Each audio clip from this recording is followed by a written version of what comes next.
पूर्णमदः पूर्णमिदं पूर्णात् पूर्णमुदच्यते पूर्णस्य पूर्णमादाय पूर्णमेवावशिष्यते।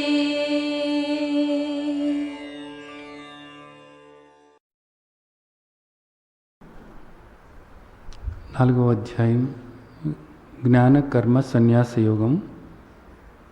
క్రిందటి వారం మనం తద్విద్ధి ప్రణిపాతేన పరిప్రశ్నేన సేవయా ఉపదేక్షంతితే జ్ఞానం జ్ఞానినస్తత్వదర్శినః అని మనం ఈ శ్లోకం గురించి తెలుసుకున్నాము.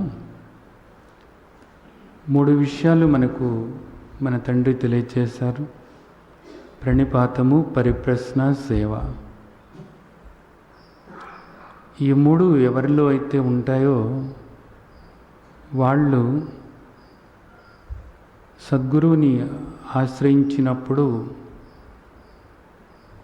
తత్వాన్ని దర్శించినటువంటి సద్గురువుని, కేవలము జ్ఞానం కాదు తత్వదర్శిన అన్నారు.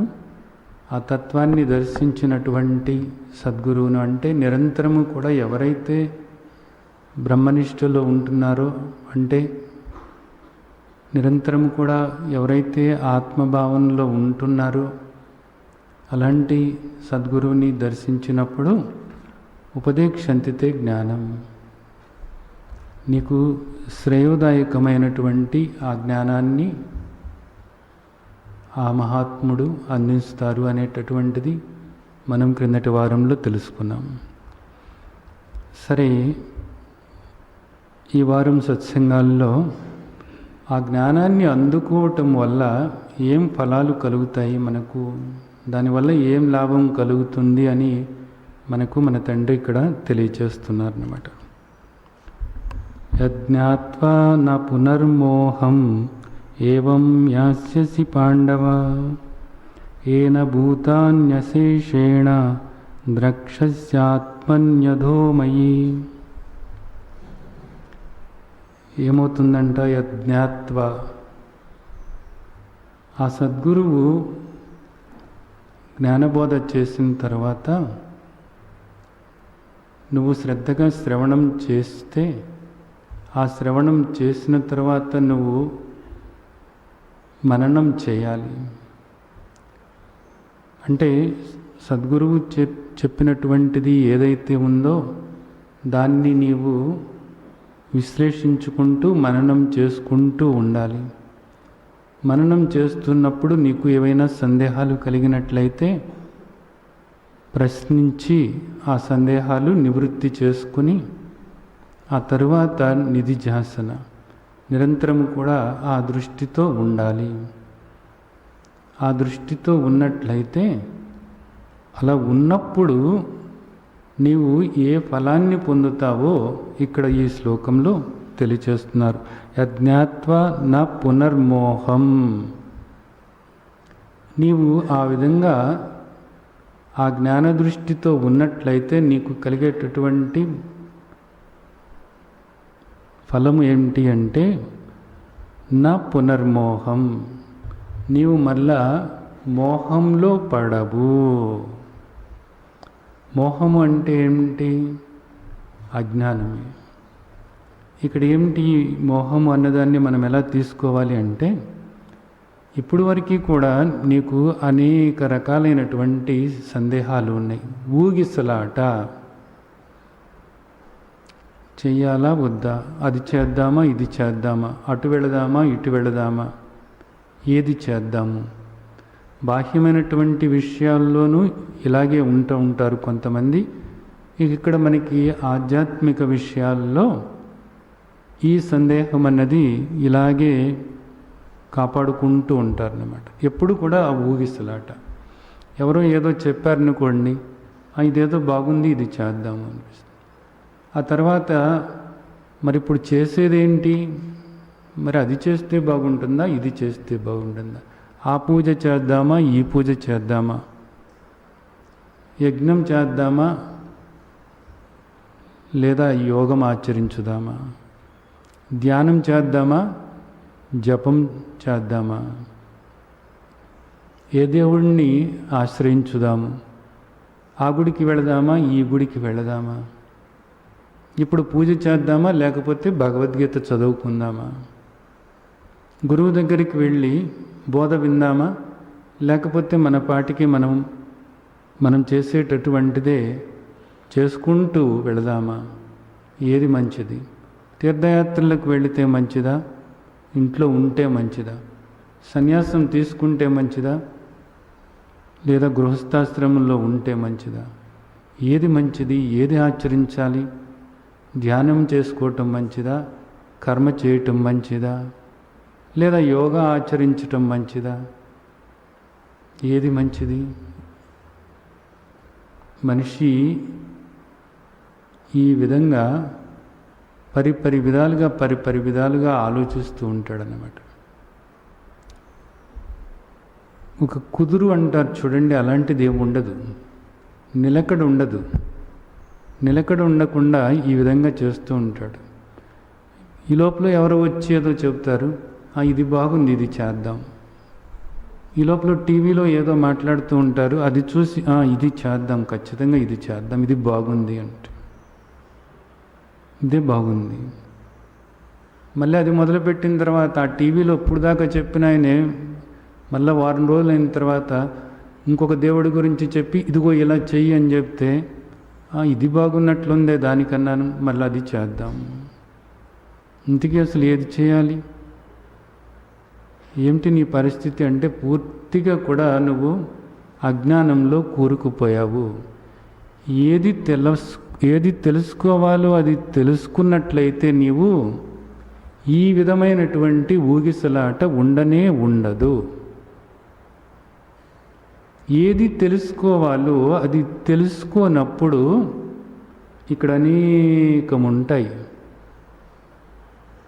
ఈ అనేకంలో ఏది చేయాలి, అదా ఇదా ఇదా అదా ఇదా ఇదా అనేది నీకు ఎప్పుడు కూడా ఆ సందేహం వస్తూనే ఉంటుందంటే ఏది కూడా నీకు తృప్తి అని అనిపించదు. ఎందుకని అనిపించదు? వీటి తీరే ఇంత. మరి ఎప్పుడు దీని నుంచి బయటపడాలి?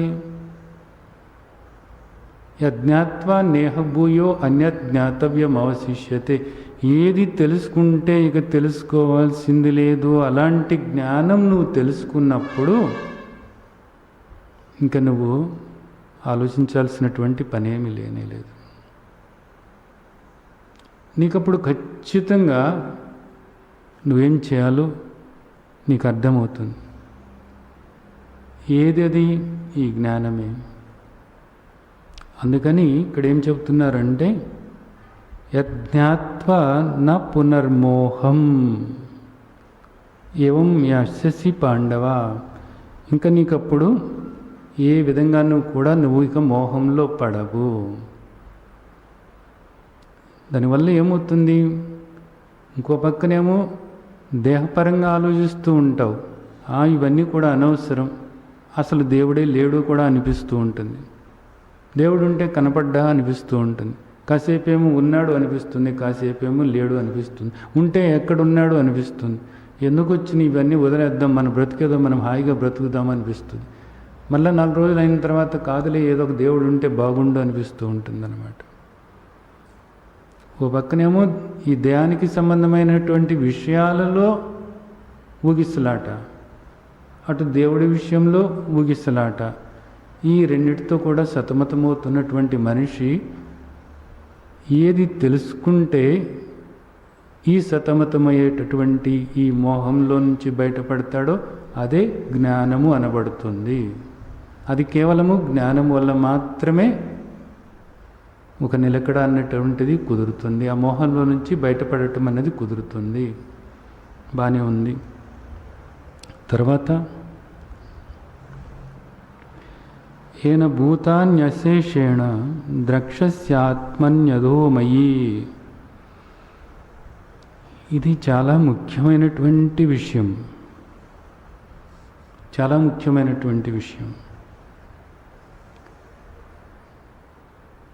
ఈ జ్ఞానదృష్టి నువ్వు ఏర్పరచుకుంటే ఏమవుతుందో తెలుసా? ఇది రెండవ లాభం గురించి చెప్తున్నారు. మొదటిదేమో నీ మోహం పోతుంది, ఇది రెండవ దాని గురించి చెప్తున్నారన్నమాట. ఏమిటి రెండవది? ఇంత ముఖ్యమైనటువంటిది ఏమిటి అంటే,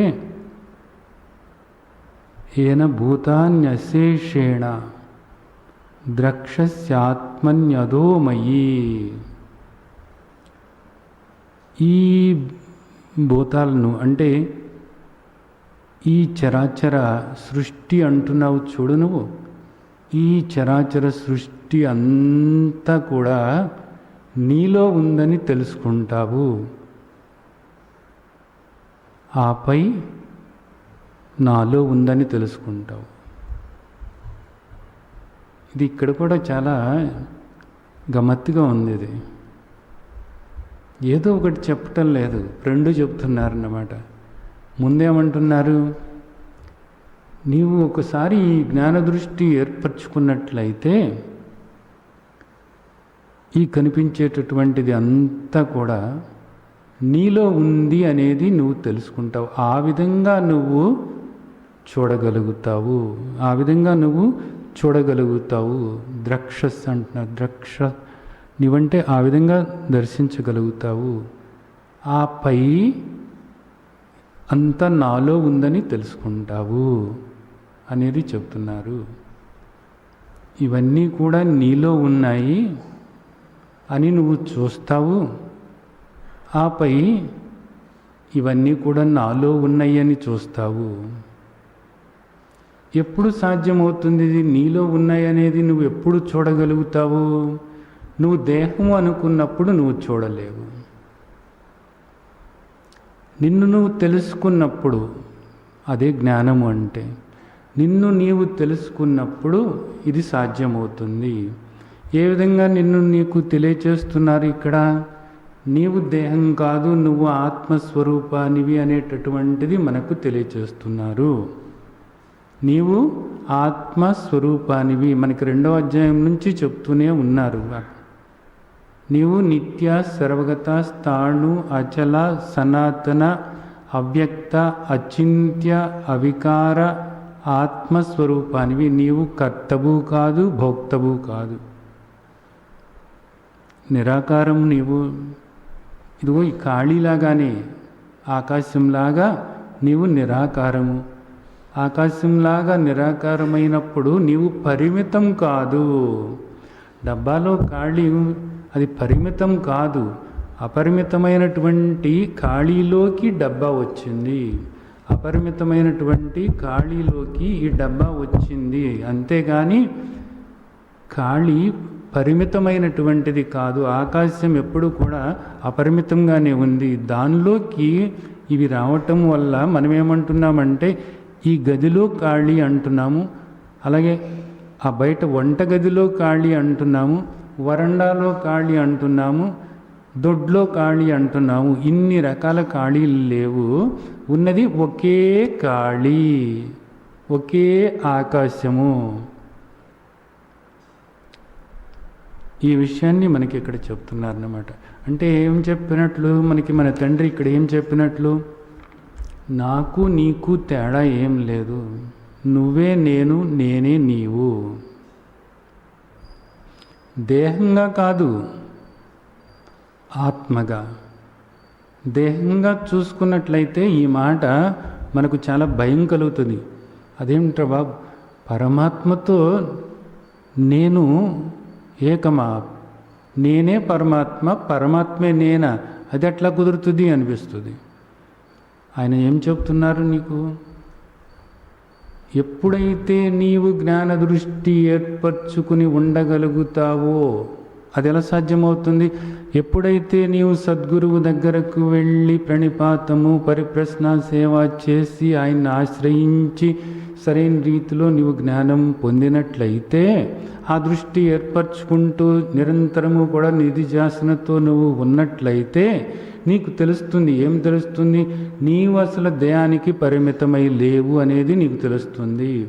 నేను దేహం కాదు, దేహాన్ని గమనిస్తున్నటువంటి ద్రష్టనై ఉన్నాను. అలాగే నేను మనస్సును కాదు, మనస్సులో ప్రతి ఆలోచన కూడా గమనిస్తున్నటువంటి సాక్షి చైతన్య స్వరూపమై ఉన్నాను.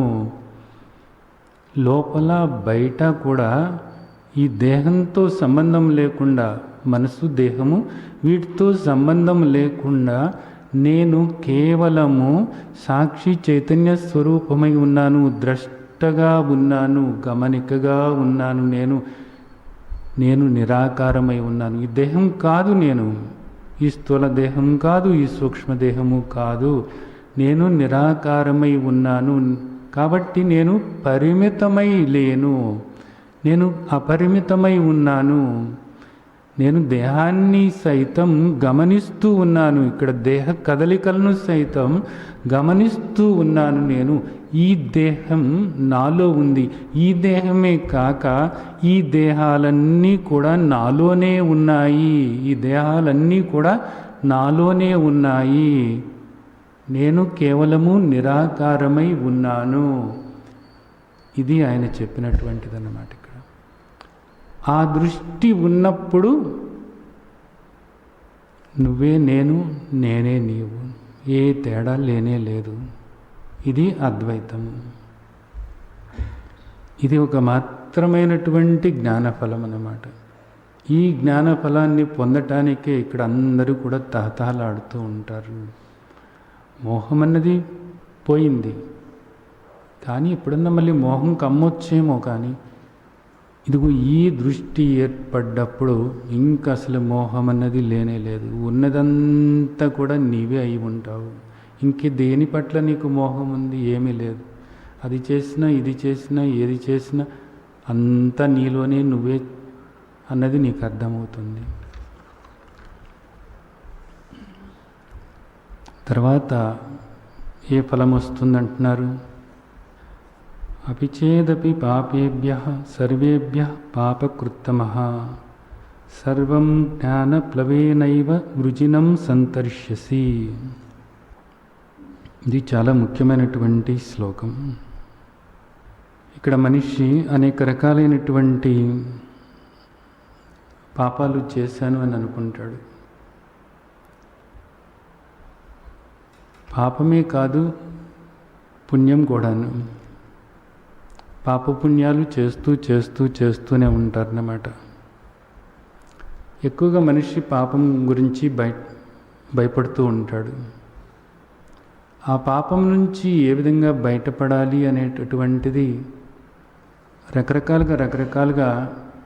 రకరకాలైనటువంటి ప్రాయశ్చిత్తాలు చెప్తూ ఉంటారు. ఏదో నాకు ఈ రోజున ఇప్పుడు నా పరిస్థితులు ఏం బాగాలేదు అంటే దానికి ఇదిగో ఎప్పుడో ఏదో పాపం చేస్తుంటావు, ఈ ప్రాయశ్చిత్తం చేసుకో అంటారు. రకరకాలైనటువంటి ప్రాయశ్చిత్తాలు ఉన్నాయి. మనిషి పాపం చేస్తూనే ఉంటాడన్నమాట.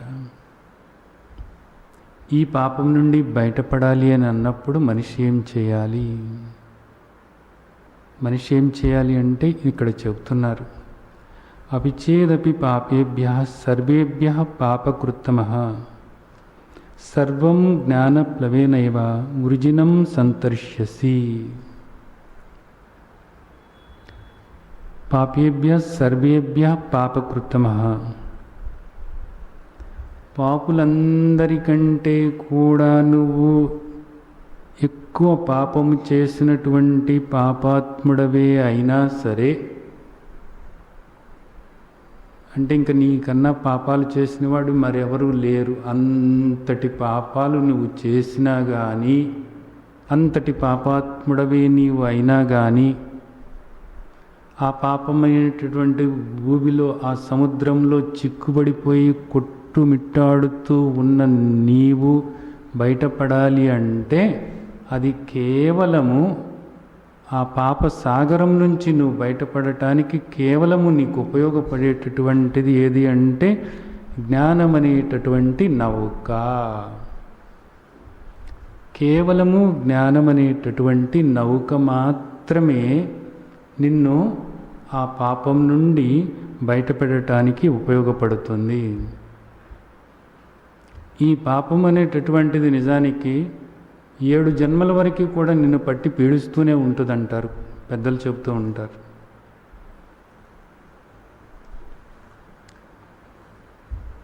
అలాగే గుళ్ళకి వెళ్తూ ఉంటారు. మీరు గుళ్ళకి వెళ్తూ ఉన్నప్పుడు అక్కడ మీరు ఒక మంత్రం వింటూ ఉంటారు. పాపోహం పాపకర్మ పాపాత్మ పాప సంభవ, ఇట్లాంటి ఒక మంత్రం ఒకటి మీరు వింటూ ఉంటారు. ఈ పాపం నుండి నేను బయటపడాలి అనుకున్నప్పుడు ఏ విధంగా బయటపడతాను అని అక్కడ చెప్తున్నారో తెలుసా? అప్పుడు నువ్వు నీ చేత ఏం చేయిస్తున్నారో తెలుసా? ఒక ఆత్మ ప్రదక్షిణ నమస్కారం చేయిస్తూ ఉంటారు. ఆత్మ ప్రదక్షిణ నమస్కారం ఎందుకు చేయిస్తున్నారు అంటే, నీ పాపాల వల్ల నువ్వు బయటపడాలి అంటే వేరే మార్గము లేదు. ఆత్మ ప్రదక్షిణ నమస్కారం చేయటం ఒక్కటి తప్ప, ఆత్మదేవుణ్ణి పట్టుకుని ఉండటము తప్ప వేరే మార్గము లేదు. కాబట్టి నువ్వు పాపివే కాబట్టి, అనేక పాపాలు చేస్తూనే ఉన్నావు కాబట్టి, వాటి నుంచి నువ్వు బయటపడాలి అంటే ఆత్మను పట్టుకుని ఉండటం అన్నది ఒక్కటే మార్గము. అప్పుడు మాత్రమే నీవు రక్షించబడతావు అనేటటువంటిది అక్కడ మనకు చెబుతున్నారు. కానీ మనమేమో అదంతా వినిపించుకోము, ఆత్మనేమో పట్టించుకోము. అక్కడ ప్రసాదం పెట్టారు, మన పాపాలన్నీ కూడా పోయినాయి అనుకుని మనము వస్తాము. పాపాలు ఎక్కడికి కూడా పోనే పోవు. పాపాలు ఎక్కడికి కూడా పోనే పోవు. ఇక్కడ ఏమంటున్నారు? జ్ఞానం అనేటటువంటి నౌకను నువ్వు ఆశ్రయించినట్లయితే సర్వం మొత్తం పాపాలన్నీ కూడా పోతాయట. మొత్తం అన్ని పాపాలు కూడా పోతాయి. ఒకటి కాదు, రెండు కాదు, 3 రకాలు ఉన్నాయి ఇక్కడ. మొత్తం అన్నీ కూడా పాపము అంటే ఏమిటి అసలు మనం ఆలోచించినట్లయితే, అవిద్య, కామము, కర్మ, ఆ కర్మ ఫలాలే పాపము అనబడుతున్నాయి. అవిద్య, అవిద్య అంటే ఏంటి? అజ్ఞానం. అంటే నిన్ను నీవు తెలుసుకోకపోవటమే పాపము అనబడుతుంది. నిన్ను నీవు తెలుసుకోలేకపోవటమే పాపము అనబడుతుంది. నీవు దేహమే అనుకోవటమే పాపము అనబడుతుంది. నీకంటే వేరుగా ఈశ్వరుడు ఒకడున్నాడు అనుకోవటమే పాపము అనబడుతుంది. అలాగే ఈ జగత్తు ఒకటి వేరుగా ఉంది అనుకోవటమే పాపము అనబడుతుంది. జీవ జగదీశ్వరులు వేరువేరుగా ఉన్నారు అనేటటువంటిదే అవిద్య అనబడుతుంది. అదే పాపము అనబడుతుంది. అప్పుడు నువ్వేమనుకుంటున్నావు? నేను దేహమే అనుకుంటున్నావు. అహం ఆకారం, నేను ఈ దేహమే అనే ఆలోచనతో దేహానికి సంబంధమైనటువంటి కోరికలు కోరుకుంటూ నీవు కర్మలు చేస్తున్నావు. అలాగే ఆ కర్మల యొక్క ఫలాలని అనుభవించటానికి మరలా నీవు జన్మలు పొందుతున్నావు. అంటే ముందు అవిద్య అంటే అజ్ఞానము, అజ్ఞానంతో చేసేటటువంటి కర్మలు, ఆపై కర్మ ఫలాలు, వీటినటిని కలిపి పాపము అంటున్నారు. ఇప్పుడు ఇక్కడ ఏం చెప్తున్నారు? నీవు ఒక్కసారి జ్ఞాన దృష్టి ఏర్పరచుకున్నట్లయితే, నిన్ను నీవు తెలుసుకొని యథార్థమైనటువంటి నిన్ను నీవు చూసుకుంటూ ఉన్నట్లయితే ఈ పాపాలన్నిట్లో నుంచి నువ్వు బయటపడతావు. ఏమిటి పాపాలు అంటే, ఇప్పుడు 3 రకాలైనటువంటి ఫలాలు ఉన్నాయన్నమాట. ఈ పాపకర్మల యొక్క ఫలాలు. పుణ్యం చేసినా కానీ మళ్ళా జన్మలు తప్పవు. ఇక్కడ పాపము పుణ్యము రెండు కూడా తీసుకోవచ్చు మనం. పుణ్యం చేసినప్పటికీ కూడా నీకు మళ్ళా జన్మలు తప్పవు. ఇక్కడ మనం పుణ్యము అనేటటువంటి దాన్ని కూడా ఇక్కడ ఈ జాతిలోనే మనం తీసుకోవాలి. సరే, ఏమిటి 3 రకాలైనటువంటి ఫలాలు అని మనం ఆలోచించినట్లయితే, ఇప్పుడు మనం అనుభవిస్తున్నాము. ఈ అనుభవిస్తున్నటువంటిదంతా కూడా ప్రారబ్ధ కర్మ ఫలము అంటారన్నమాట. ప్రారబ్ధ కర్మ ఫలము అంటే ఎప్పుడో మనము చేశాము, ఆ చేసిన దాని యొక్క ఫలము ఇప్పుడు మనము అనుభవిస్తున్నామట. దీన్ని ప్రారబ్ధ కర్మ ఫలము అంటారు. సరే, ఎప్పుడో చేసాం, బాగానే ఉంది. ఆ ఎప్పుడో చేసిందంతా కూడా ఇప్పుడు అనుభవిస్తున్నామా? మొత్తం అంతా కూడా. ఎందుకంటే ఇక ఇప్పుడు అనుభవిస్తే ఇక వెనకాల ఏమి ఉండదు కదా, అయిపోతుంది కదా అని మనకు ఆలోచన రావచ్చు. కానీ అలా కాదట. మరి ఎలాగా? ఇంకా వెనకాల ఉందట, అనుభవించాల్సినటువంటిది ఇంకా ఉందట. దానిలో పక్వానికి వచ్చినటువంటిది ఏదైతే ఉందో అది మాత్రమే ఇప్పుడు అనుభవిస్తున్నామట. ఇంకా పక్వానికి రావాల్సింది వెనకాల ఉందట. దాన్ని ఏమంటారట? సంచితము అంటారంట. సంచిలో ఉందన్నమాట అది. ఇది ఇప్పుడు అనుభవించేదేమో ప్రారబ్ధము. సరే, బాగానే ఉంది. అది ఎప్పుడు పక్వానికి వస్తుందో, ఇది పోతుందేమో, ఇది పోతుందేమో అనుకుంటే పోదట. ఈ జన్మలో ఇప్పుడు అనుభవించేటటువంటి దాంతో ఇంకా ఈ దుఃఖం నుంచి బయటపడతామేమో అని మనం అనుకుంటే అలాగా లాభం లేదు. ఇంకా సంచిలో చాలా ఉంది. ఇదైపోగానే నీకు మళ్ళీ ఇంకొక దేహం ఇచ్చి ఇంకా అప్పటికి పక్వమైనటువంటి ఫలాలు ఏవైతే ఉన్నాయో ఆ ఫలాలన్నీ కూడా నీకు ఇచ్చి మళ్ళీ ఇంకొక దేహంలోకి పంపుతాము. మళ్ళీ ఆ దేహంలో కూర్చుని తాఫీగా మళ్ళీ నువ్వు అప్పుడప్పుడు వచ్చే కొద్దిపాటి సుఖము, ఇగో ఇంత బండెడు దుఃఖము నువ్వు అనుభవిస్తూ మళ్ళీ ఉండవచ్చు అని చెప్తున్నారు. మరి న్యాయమే. ఎందుకంటే ఇప్పుడు ఈ చిన్న ప్రారబ్ధానికే మనం తట్టుకోలేకపోతున్నాము. కొద్దిపాటి ఈ పక్వానికి వచ్చినటువంటి ఫలాలని రుచి చూస్తూ ఉంటేనే మనకి వీటిలో ఎక్కువ చేదు ఫలాలే ఉన్నాయి. వీటిని తినలేకే మనకి నానా ఇబ్బందిగానే ఉంది. ఇక్కడ మొత్తం అన్నీ అంటే అసలు మనం ఊహించలేనంత దుఃఖం అన్నమాట. అందుకని దేవుడు ఈ రకంగా మంచి పని చేశాడని అనిపిస్తూ ఉంటుంది. సరే, ఇంకో మూడోది ఒకటి ఉంది. ఈ మూడోది ఏమిటి అంటే, ఇప్పుడు నువ్వు మళ్ళీ కర్మలు చేస్తున్నావు కదా. ఇప్పుడు నువ్వు చేసేటటువంటి కర్మలు ఏవైతే ఉన్నాయో మళ్ళీ ఇవన్నీ కూడా పోగవుతూ ఉన్నాయట. ఆగామి అంటే ఇప్పుడు చేసేటటువంటివి. మరి ఇవన్నీ ఎక్కడికి వెళ్తున్నాయి? ఇవన్నీ ఎక్కడికి వెళ్తున్నాయి? మళ్ళీ పోగవుతున్నాయి అన్నమాట. సంచిత కర్మలు ఇంకా అలాగే ఉన్నాయి. ఇప్పుడిప్పుడే అవన్నీ కూడా ముగ్గుతున్నాయి, పక్వానికి వస్తున్నాయి. ఇప్పుడు మళ్ళీ కొత్తగా కర్మలు చేస్తున్నాం.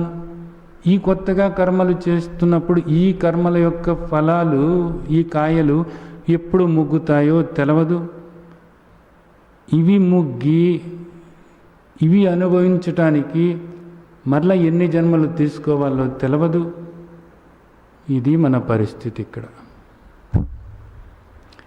అందుకనే మనిషి ఒకదాని తర్వాత ఒకటి, ఒకదాని తర్వాత ఒకటి, ఒకదాని తర్వాత ఒకటి జన్మలు తీసుకుంటూ పోతూ ఉన్నాడు. ఈ ఫలాలన్నీ కూడా అనుభవించటానికి మళ్ళా మనిషి జన్మేనా అంటే కాదు. నీవు ఇక్కడ చేసినటువంటి కర్మలు ఏవైతే ఉన్నాయో ఆయా కర్మల తాలూకు ఫలాలు నువ్వు అనుభవించాలి అనుకున్నప్పుడు కొన్ని ఫలాలు కొన్ని జంతు రూపంలో నువ్వు అనుభవించాల్సినవి ఉన్నాయి, కొన్ని పక్షి రూపంలో అనుభవించాల్సినవి ఉన్నాయి, కొన్ని పాము రూపంలో అనుభవించాల్సినవి ఉన్నాయి, కొన్ని తేలు రూపంలో అనుభవించాల్సినవి ఉన్నాయి, కొన్ని ముళ్ళపంది రూపంలో అనుభవించాల్సినవి ఉన్నాయి, కొన్ని గాడిద రూపంలో అనుభవించాల్సినవి ఉన్నాయి, కొన్ని చేప రూపంలో అనుభవించాల్సినవి ఉన్నాయి. అబ్బో,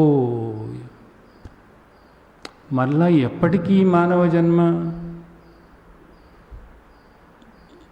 నువ్వు ఏ అనుభవించాలో, ఎంత దుఃఖం అనుభవించాలో, ఏ దేహాలతో అనుభవించాలో అదంతా అయిపోయిన తర్వాత అప్పుడు నీకు మానవ జన్మ.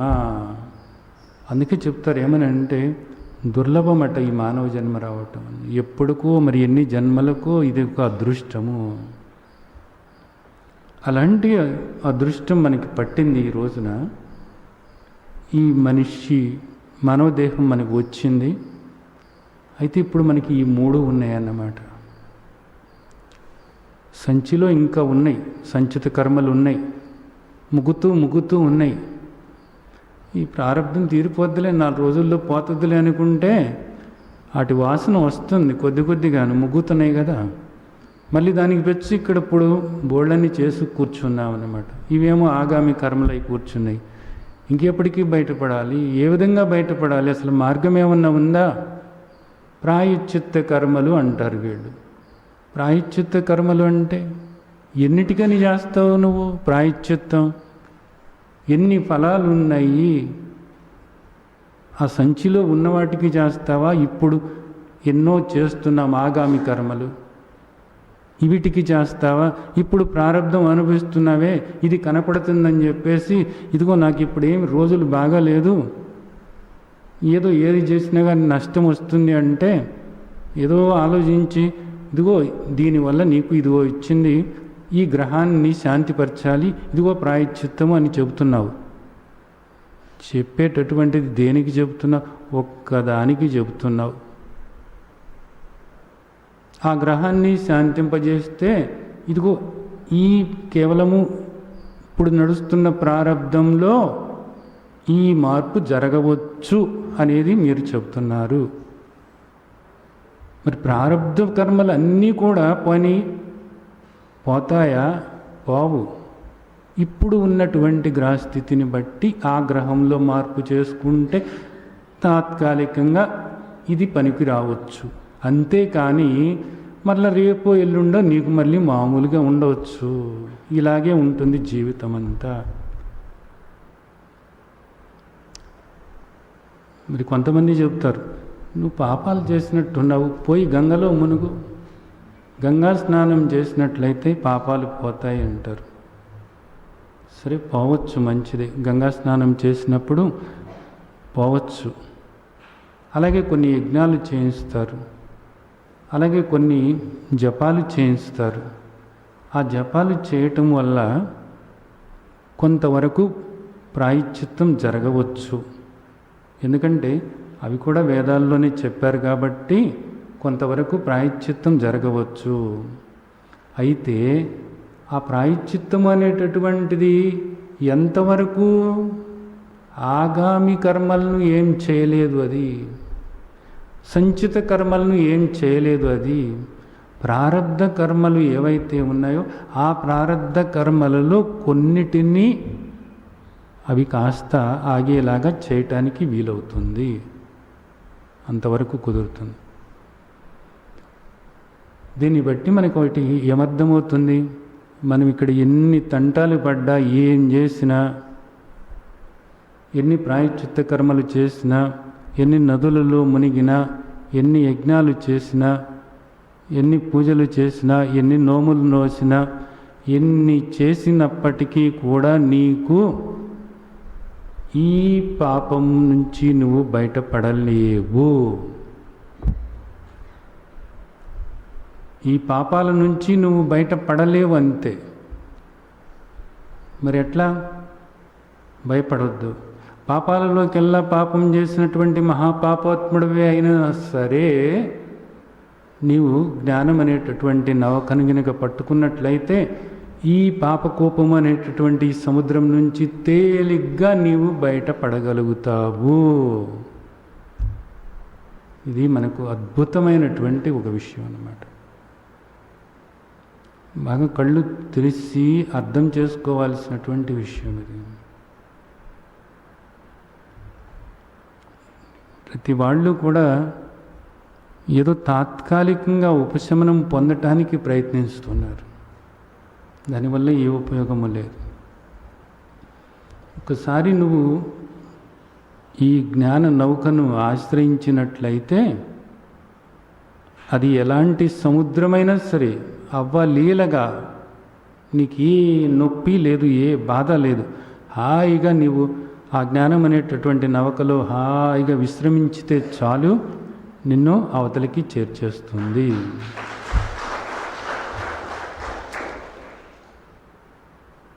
అంటే ఈ 3 రకాలు పోతాయా? 3 రకాలు పోతాయి. ఎలా పోతాయి? 3 రకాలు ఎలా పోతాయి? ప్రారబ్ధం భోగతే నిశ్చాత్ అంటారు కదా. అంటే ప్రారబ్ధం అనుభవించితే కానీ పోదు అంటారు, శాస్త్రమే చెబుతుంది అది కూడా. అంటే ఇప్పుడు ఇది అనుభవించాలంటున్నారు కదా, మీరేమో పోతాయి అంటున్నారు. ఎందుకని చెప్పారు ఇక్కడ? సర్వం జ్ఞాన ప్లవేనైవ వృజినం సంతర్ష్యసి అని చెప్పారు కదా. ఇది ఎలా పోతుంది అన్నది. వెనకాల సంచిత కర్మలు అవి దగ్ధమైపోతాయి. ఇక నీకు ఆగామి అన్నది లేనే లేదు. నువ్వు ఇప్పుడు చేసేటటువంటి కర్మలన్నీ కూడా జ్ఞానాగ్ని దగ్ధ కర్మేణ, కాబట్టి అవన్నీ కూడా దగ్ధమైపోతాయి. తర్వాత శ్లోకంలో చెప్తున్నారు ఇదే విషయాన్ని. కాబట్టి ఆ కర్మలన్నీ కూడా దగ్ధమైపోతాయి. మరి ప్రారబ్ధం సంగతి ఏమిటి? ప్రారబ్ధం అనేటటువంటిది నువ్వు విన్నట్లుగానే భోగతే నిశ్చాత్, అది అనుభవించితే కానీ పోదు. వదిలిపెట్టినటువంటి బాణమట ప్రారబ్ధం అనేటటువంటిది. ఇంకా వదిలిపెట్టారు కదా, కాబట్టి తగిలి తీరుతుంది. తగిలి తీరుతుంది అంటే ఏంటి? నువ్వు అనుభవించి తీరాలి. అయితే ఇది ఎలా ఉంటుందంటే, ప్రారబ్ధం వల్ల నీవు 10 కేజీల బరువు మొయ్యాల్సి ఉంటే, 10 కేజీలు నెత్తన పెట్టుకుని మొయ్యాల్సి ఉందనుకో, నీవు ఈ జ్ఞానం అనేటటువంటి నౌకలో నువ్వు కూర్చున్నట్లయితే అప్పుడేమవుతుందంటే అది 10 కేజీల బరువులాగా ఉండదు, 10 గ్రాముల బరువులాగా ఉంటుంది అన్నమాట. సునాయాసంగా అవతలికి చేరిపోవచ్చు. సునాయాసంగా నీవు అవతలికి చేరిపోవచ్చు.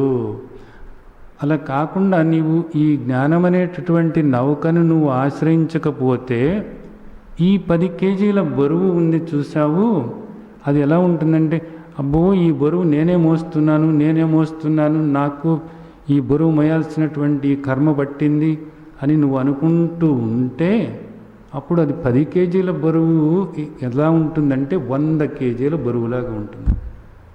ఇప్పుడు ఇక్కడ అందరూ కూడా చేసేది అదే. ఏది? 10 కేజీల బరువు మోయాల్సినటువంటి ప్రారబ్ధం ఉన్నప్పుడు మనిషి ఇక్కడ అజ్ఞానం వల్ల ఏమనుకుంటున్నాడు అంటే, నేను మోస్తున్నాను అనుకుంటున్నాడు. ఎందుకు అనుకుంటున్నాడు? అజ్ఞానం వల్ల. ఏమిటి అజ్ఞానం? దేహమే నేను అనుకునేటటువంటి అజ్ఞానం వల్ల. దేహమే నేను అనేటటువంటి అజ్ఞానం వల్ల నేనే మోస్తున్నాను అని అనుకుంటున్నప్పుడు, ఇదంతా నా భుజస్కంధాల మీదే ఉంది అని అనుకుంటున్నప్పుడు 10 కేజీల బరువు 100 కేజీల బరువులాగా ఉంటుంది. అదే జ్ఞాన దృష్టితో ఉన్నట్లయితే ఆ దేహం ప్రారబ్ధం కొద్దీ అది అనుభవిస్తుంది, అది మోస్తుంది. నాకేమిటి? నేను ఆత్మస్వరూపాన్ని, నేను నిత్య సర్వగత స్థాణు అచల సనాతన అవ్యక్త అచింత్య అవికార ఆత్మస్వరూపాన్ని, సచిదానంద స్వరూపాన్ని. నేను మోసేవాడిని కాదు, మోయించేవాడిని కాదు, నేనుగానే ఉన్నాను.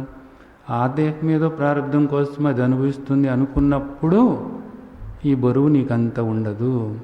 ఆ విధంగా నువ్వు చూసినట్లయితే ఈ కర్మలన్నిటిలో నుంచి కూడా నీవు ఆత్మస్వరూపానివి. అసలు నీవు ఏ ఫలాలు కూడా అనుభవించేవాడివి కాదు. నీవు నిరాకారమై ఉన్నావు, నిరవయవుడవై ఉన్నావు. నిరవయవుడవైనటువంటి నీకు ఏ క్రియ కూడా చేసేవాడికి నిష్క్రియుడవై ఉన్నావు. కాబట్టి నీవు కర్తవు కాదు, భోక్తవు కాదు. ఇంకా నీవు అనుభవించాల్సిందేముంది? అసలు అద్భుతమైనటువంటి విషయం ఇది. బాగా గుర్తుంచుకోవాలి. ఇది ఎంతో ముఖ్యమైనటువంటి జ్ఞాన దృష్టి వల్ల వచ్చేటటువంటి ఫలం అన్నమాట. తర్వాత ఇది యదైధాంసి సమిద్ధో అగ్ని భస్మసాత్ కురుతే అర్జున జ్ఞానాగ్ని సర్వకర్మాణి భస్మసాత్ కురుతే తథా. ఇది ఏ విధంగా దగ్ధం చేస్తుంది అనేటటువంటి దానికి ఒక ఉదాహరణలాగా మనకు ఇక్కడ చెప్పారన్నమాట. సమిద్ధో అగ్ని భస్మసాత్ కురుతే అర్జున యదైధాంసి సమిద్ధో అగ్ని భస్మసాత్ కురుతే అర్జున. ఈ జ్ఞానము అనేటటువంటి ఈ అగ్ని ఏం చేస్తుందట? ఈ కర్మలన్నిటినీ కూడా సర్వకర్మాణి మొత్తం అంతా కూడా దగ్ధం చేసి బూడిద చేసేస్తుందట. అది ఇంకా ఆ కర్మ ఈ కర్మ లేదు. కర్మలు అన్నిటినీ కూడాను సంచిత కర్మ, ఆగామి కర్మ, ప్రారబ్ధ కర్మ కూడాను. అంటే పక్వానికి రాని కాయలు ఇప్పుడిప్పుడే కాస్త కాస్త ముగ్గుతూ ఉన్నటువంటి కాయలు, ఇంకా ఇప్పుడిప్పుడే మనం పోగేసుకుంటున్నటువంటి కాయలు, వీటన్నిటినీ కూడాను సర్వకర్మాణి. ఇక్కడ పుణ్యకర్మలు కూడాను గుర్తుంచుకోండి. సర్వకర్మాణి అన్నప్పుడు పుణ్యకర్మలు కూడా. ఎందుకని పుణ్యకర్మలు కూడా దగ్ధం చేస్తుంది అంటే, పుణ్యకర్మల్ని దగ్ధం చేయలేదు అనుకో ఏమవుతావు నువ్వు? పుణ్యకర్మల్ని దగ్ధం చేయకపోతే ఏమవుతావు? ఆ పుణ్యఫలం అనుభవించటానికి మళ్ళా నువ్వు ఏ స్వర్గలోకానికో వెళతావు. స్వర్గలోకానికి వెళ్ళి అక్కడ స్వర్గభోగాలు అనుభవించి ఆ ఫలం కాస్త అయిపోగానే మళ్ళీ ఇదిగో ఈ మత్స్యలోకానికి చేరతావు. మళ్ళీ ఇందాక చెప్పుకున్నట్లుగా ఆయా దేహాల్లో నీ ప్రయాణం సాగుతూ సాగుతూ సాగుతూ ఉంటుంది. అది సంగతి. అందుకని పుణ్యకర్మని కూడా దగ్ధం చేయాలి. పాపకర్మల్ని దగ్ధం చేస్తుంది, మంచిదే, మనం కూడా కోరుకుంటున్నాం. పుణ్యకర్మని ఏ విధంగా దగ్ధం చేస్తుంది? పాపకర్మని ఎలా చేసిందో పుణ్యకర్మని కూడా అలాగే చేస్తుంది. ఎలా చేస్తుంది? పుణ్యం చేసేవాడు నేను పుణ్యం చేస్తున్నాను, నేను ఈ మంచి పని చేస్తున్నాను అనుకుంటూ చేస్తూ ఉంటే ఎలాగా? నేను ఈ దేహము, ఇదిగో నేను అంటే ఈ దేహంగా ఉన్న నేను, ఇదిగో ఈ మంచి పని చేశాను, ఈ దానం చేశాను, ఈ ధర్మం చేశాను, ఈ గుడి కట్టించాను, ఇదిగో ఈ దేవుణ్ణి నేను ప్రతిష్ఠించాను, ఇదిగో ఈ ధ్వజస్తంభానికి నేనే డబ్బులు ఇచ్చాను, ఇదిగో ఈ అన్నదానం చేయించాను, ఈ తీర్థయాత్రలకు వెళ్ళాను. ఇవన్నీ కూడా ఏ భావనతో చేశావు నువ్వు? దేహ భావనతోనే చేశావు. ఇవన్నీ దేహభావనతో చేశావు కాబట్టి, అంటే అహంకారంతో చేశావు కాబట్టి ఈ ఫలాలన్నీ కూడా నువ్వు అనుభవించాలి. ఇవన్నీ కూడా నీకు ఆగామి కర్మలుగా, కర్మఫలాలుగా నీకు అనుభవానికి రాబోతున్నాయి. ఈ పుణ్యం అనుభవించడానికి నీవు మధ్యలో ఏ స్వర్గానికో వెళ్ళి మళ్ళా నువ్వు జన్మలు తీసుకోవాల్సిన అవసరం ఏర్పడుతుంది. మరి జ్ఞానం ఉన్నవాడు ఏం చేస్తాడు? జ్ఞానం ఉన్నవాడు ఏం చేస్తాడు అంటే, నేను ఆత్మస్వరూపాన్ని, ఈ దేహం ముందుకి ఇదిగో ఈ కార్యక్రమం వచ్చింది, ఈ దేహం ఆ పని చేసుకుపోతుంది, నాకే సంబంధం లేదు. నేను అహమాత్మ నిరాకారోహం, అహమాత్మ అకర్తోహం, అహమాత్మ అభోక్తోహం, అహమాత్మ నిష్క్రియోహం. నేనేం చేసేవాడిని కాదు, నేనేం చేయలేదు, నేనేమి ఇవ్వలేదు, నేను ఏ అన్నదానము చేయలేదు, నేను ఏ ధ్వజస్తంభానికి కూడా ధన సహాయాలు చేయలేదు, నేను ఏ దాన ధర్మాలు చేయలేదు. దేహమేమో చేస్తూ ఉంటుంది, లోపలేమో తన స్మరణలో తాను ఉండటం. ఇది జ్ఞానం కదా. నేను ఆత్మస్వరూపాన్ని, నేను నిరాకార స్వరూపాన్ని, నేను కర్తను కాదు, నేను భోక్తను కాదు, వాటితో నాకే సంబంధము లేదు. నిష్క్రియోహం, అకర్తోహం, అభోక్తోహం. నేను వీటికే సంబంధము లేకుండా నేను ఉన్నాను. అప్పుడు ఈ జ్ఞానం, ఈ విధంగా నిన్ను నీవు చూసుకోవటమే జ్ఞానం. ఇలా నువ్వు చూసుకుంటున్నప్పుడు ఈ జ్ఞానము, ఈ జ్ఞానాగ్ని సర్వకర్మాణి భస్మసాత్ కురుతే తథా. ఈ కర్మలన్నిటినీ కూడా మొత్తం దగ్ధం చేసేస్తుంది. ఇంకా నీకు ఈ కర్మలు లేనే లేవు. ఈ కర్మలు లేనప్పుడు నీకు జన్మలు లేవు. ఆ విధంగా నీవు బయటపడాలి. నీవు పాపం నుండి బయటపడాలి అంటే ఇదే మార్గం. జన్మల నుంచి నీవు బయటపడాలి అంటే ఇదే మార్గం. ఇక్కడ ఉన్న ఈ జన్మలో సుఖశాంతులతో ఆ ముక్తావస్థలో మాధుర్యాన్ని ఆస్వాదించాలి అన్నా ఇదే మార్గము, వేరే లేనే లేదు. ఇది గుర్తుంచుకోవాల్సినటువంటి విషయము. ఇది ఇక్కడ మన తర్వాత శ్లోకంలో కూడా చెప్తున్నారు. నహి జ్ఞానేన సదృశ్యం పవిత్రమిహ విద్యతే తత్స్వయం యోగ సంసిద్ధ కాలేనాత్మని విందతి. నహి జ్ఞానేన సదృశ్యం పవిత్రమిహ విద్యతే. అది పవిత్రంగా ఉంది, ఇది పవిత్రంగా ఉంది, ఆ నది పవిత్రమైనటువంటిది, ఇదేదో ఈ గుడి పవిత్రమైనటువంటిది, ఇవన్నీ చెప్తూ ఉంటారు. పవిత్రమైనటువంటిది ఒకే ఒక్కటి, అది జ్ఞానం మాత్రమే.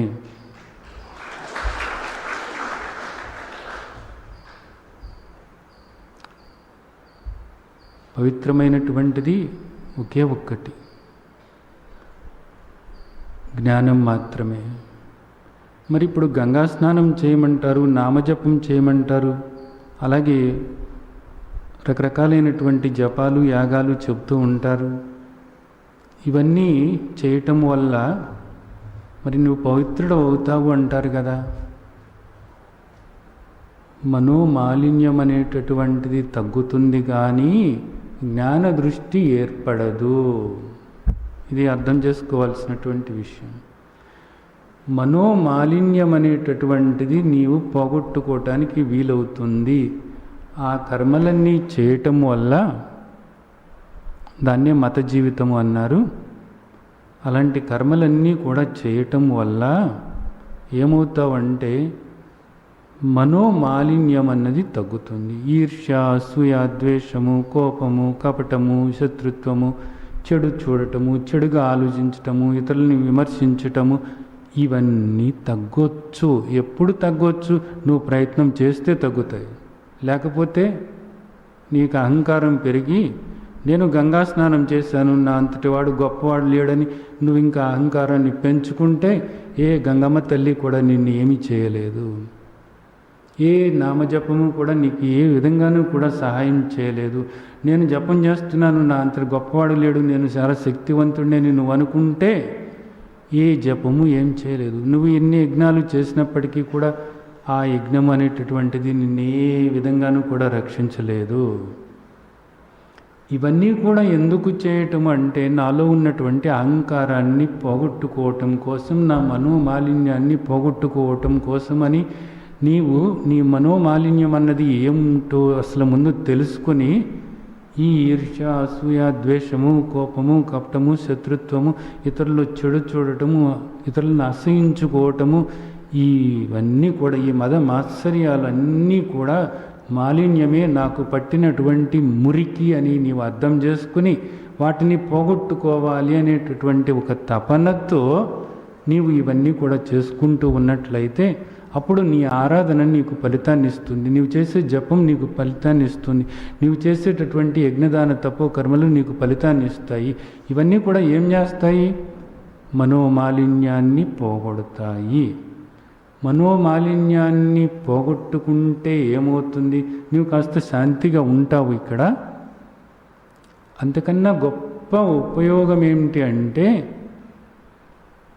జ్ఞానబోధ స్థిరపరచుకోవటానికి అర్హత ఏర్పరచుకున్నవాడి అవుతావు. జ్ఞానాన్ని స్థిరపరచుకోవటానికి కావలసినటువంటి యోగ్యత ఏర్పరచుకున్నవాడివి అవుతావు. అది సరే. జ్ఞానాన్ని స్థిరపరచుకుంటే ఏమవుతుంది? అది పవిత్రత అంటే, అది అసలైనటువంటి పవిత్రత. జ్ఞానమే పవిత్రమైనటువంటిది, మిగిలిన అన్నీ కూడా అపవిత్రమైనటువంటివే. ఎందుకని? అవన్నీ కూడా మారేటటువంటివే, అవి కూడా అన్నీ అశాశ్వతమైనటువంటివే. ఒకప్పుడు ఉంటున్నాయి, ఒకప్పుడు ఉండటం లేదు. అవన్నీ కూడా మిథ్య, వాటికంటూ ఏ అస్తిత్వము కూడా లేనే లేదు. జ్ఞానం అనేటటువంటిది ఒక్కటే ఈ అంటూ లేకుండా నిత్యమై సత్యమై ఉంది. జ్ఞానం ఒక్కటే పవిత్రమైనటువంటిది. అదేదో కాదు జ్ఞానం ఒక్కటే పవిత్రమైంది, జ్ఞానం ఒక్కటే పవిత్రమైంది అని నేను ఆ విధంగా చెప్తున్నంటే ఆ జ్ఞానం అంటే ఏమిటో అని పైకి చూడొద్దు. నీవే జ్ఞానస్వరూపానివి. ఆత్మే జ్ఞానము అనబడుతుంది. ఆత్మజ్ఞానమే అంటే నీవు ఆత్మస్వరూపానివి అని తెలుసుకుని ఆత్మస్వరూపంగా నిన్ను నీవు చూసుకుంటూ ఉండటము ఏదైతే ఉందో అదే జ్ఞానము అనబడుతుంది. అదే జ్ఞాన దృష్టి అనబడుతుంది. అదే బ్రహ్మనిష్ట అనబడుతుంది. అదే జ్ఞాననిష్ట అనబడుతుంది. అదే ఆత్మనిష్ట అనబడుతుంది. అది మాత్రమే పవిత్రమైనటువంటిది. తత్స్వయం యోగ సంసిద్ధ కాలేనాత్మని విందతి. మరి ఇక్కడ కర్మలు చేయాలి కదా. అవును, ఈ కర్మలన్నీ కూడా నువ్వు చేయాలి. ఈ దృష్టి ఏర్పరచుకుని కర్మలన్నీ కూడా చెయ్యి. ఏ దృష్టి ఏర్పరచుకుని? జ్ఞాన దృష్టి ఏర్పరచుకుని. ఏమిటి జ్ఞాన దృష్టి ఏర్పరచుకోవటం అంటే? నేను ఆత్మస్వరూపాన్ని, ఈ దేహం దాని పనులది చేసుకుంటుంది, నేను ఏ పని చేసేవాడిని కాదు. ఇది ఎప్పుడు వస్తుందంటే ఊరికి అనుకోవటం వల్ల కాదు. అలాగే నిన్ను నువ్వు చూసుకోవాలి. అది నిరాకారంగా నిన్ను నువ్వు చూసుకుంటూ ఎప్పుడు నీ మీద నీ దృష్టి నిలుపుకుంటూ ఉంటే నెమ్మదిగా ఈ దేహం దాని పని చేసుకుంటుంది. నువ్వు అనుకోవసరం లేదు. దీనికి సాక్షిగా, దీనికి ద్రష్టగా అలా ఉండటం అన్నది జరుగుతుంది. నెమ్మదిగా జరుగుతుందండి. ఎందుకని ఇక్కడ ఒక మాట అన్నారు, కాలేనాత్మని విందతి. కాలక్రమంలో నెమ్మదిగా యోగ సంసిద్ధ నీకు ఇది స్థిరపడుతుంది. ఏదో 2 రోజులు చేసి 3 రోజులు చేసేసి నాకు కుదరటం లేదండి అంటే కుదరదు. ఎందుకనంటే ఇందాక మనం చెప్పుకున్నాం, పోగొట్టుకోవాల్సినటువంటివి ఎన్నో ఉన్నాయి. సంచులుగా పేరుకుపోయి టన్నులుగా ఉన్నాయి అన్నమాట. ఇప్పుడు అనుభవిస్తున్నది ఇదిగో ఇంతే. వెనకాల ఎంతో ఉంది. ఇప్పుడు మళ్ళా చేసుకుని పోగేసుకుంటూ ఉన్నావు నువ్వు. ఇవన్నీ కూడా ఎలాగ మారినాయి అంటే వాసనల రూపంలో ఉన్నాయి అన్నీ. ఆ వాసనలు నిన్ను ప్రేరేపిస్తూ ఉంటే ఈ అహంకారం అన్నది పోదు. ఆ వాసనలు నువ్వు గుర్తించి వాటిని క్షయం చేసుకోవటానికి ప్రయత్నించాలి. ఇది ఎలా సాధ్యమవుతుంది అంటే నిన్ను నువ్వు తెలుసుకుని నిరంతరము నీవుగా ఉంటూ ఆ వాసనలకు నేను సాక్షినై ఉన్నాను, ఆ ఆలోచనలకు నేను సాక్షినై ఉన్నాను అని నీవు తెలుసుకుని వాటిని వేరుగా నీవు గమనించగలిగితే, ఆ గమనికలో నీవు ఉండగలిగితే క్రమేణా ఆ వాసనలు అన్నవి నెమ్మదిగా అడుగంటిపోతాయి. అప్పటికి నీకు పవిత్రత అంటే ఏమిటి అన్నది తెలుస్తుంది. నీ స్వరూపం యొక్క అనుభవం ఎలా ఉందో నీకు తెలుస్తుంది. వేరే వాళ్ళ గురించి కాదు, నీ గురించి నీకు తెలుస్తుంది. యథార్థంగా నీవు శాంతస్వరూపమని, మౌనస్వరూపమని, సుఖస్వరూపమని అలాంటి నిన్ను నువ్వు చూసుకోగలుగుతావు. నిన్ను నువ్వు అలాగా చూసుకోగలుగుతావు. ఇది ఇక్కడ చెప్తున్నారు. కాబట్టి దీన్ని ఆచరణలో పెట్టుకోవటం వల్ల నిజానికి ఆ విధంగా కర్మలు చేసుకుంటూ వెళుతూ ఉంటే ఆ కర్మలన్నీ చేయమంటున్నారు. ఈ దృష్టితో చేయాలన్నమాట. ఈ దృష్టితో చేసినప్పుడు నీకు ఆ కర్మఫలాలతో సంబంధం లేకుండా ఉంటుంది. ఇలా చేయటం వల్ల నీకు ఇంకొక లాభం ఏమిటంటే దేహానికి ఆరోగ్యము చేకూరుతుంది.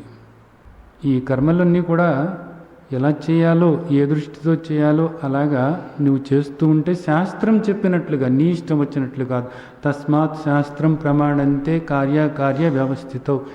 ఈ పని చేయాలన్నా కానీ శాస్త్రం ఏం చెప్పింది అన్నది తీసుకొని శాస్త్రం ప్రకారంగా నువ్వు నడుచుకుంటూ ఉన్నట్లయితే ఏమవుతుందంటే నీవు ఇక్కడ ఈ నైతిక విలువలు అనేటటువంటి వాటి గురించి మాట్లాడుతూ ఉంటారు. ఆ విలువలన్నింటినీ కూడా నువ్వు ఆచరణలో పెట్టినవాడివి అవుతావు.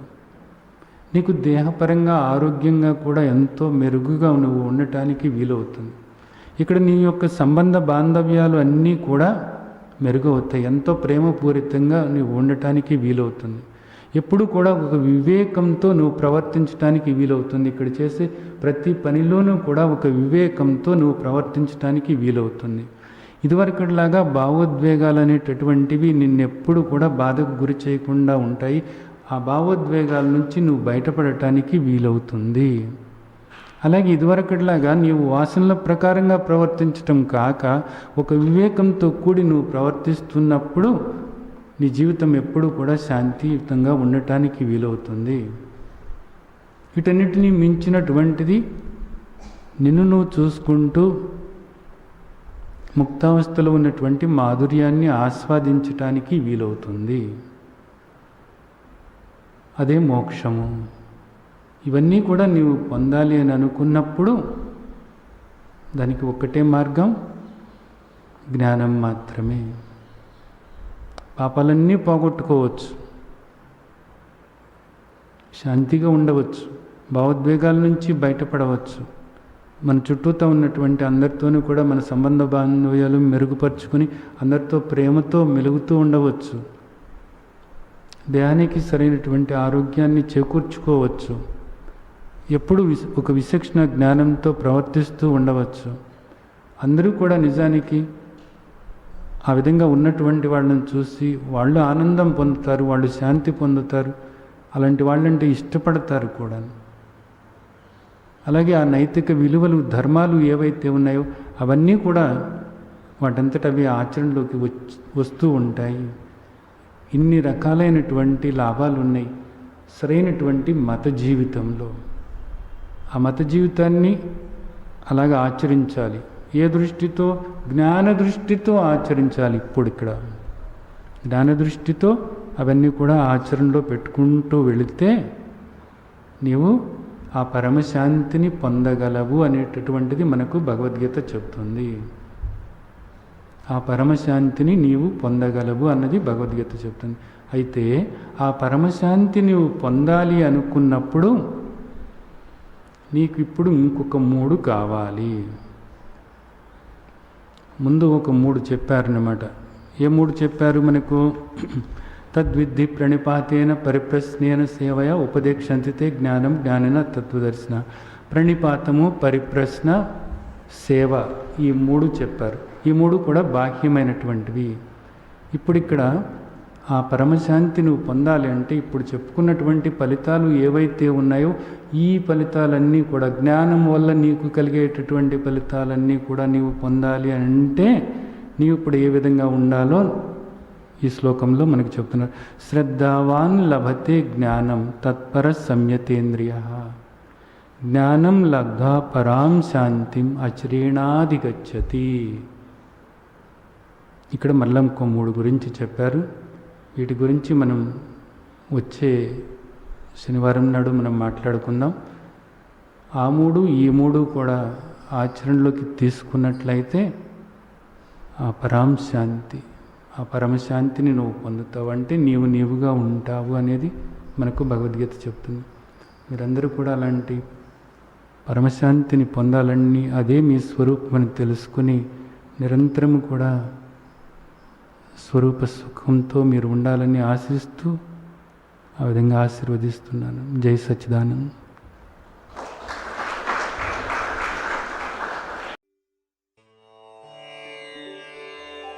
లోకా సమస్తా సుఖినో భవంతు. లోకా సమస్తా సుఖినో భవంతు.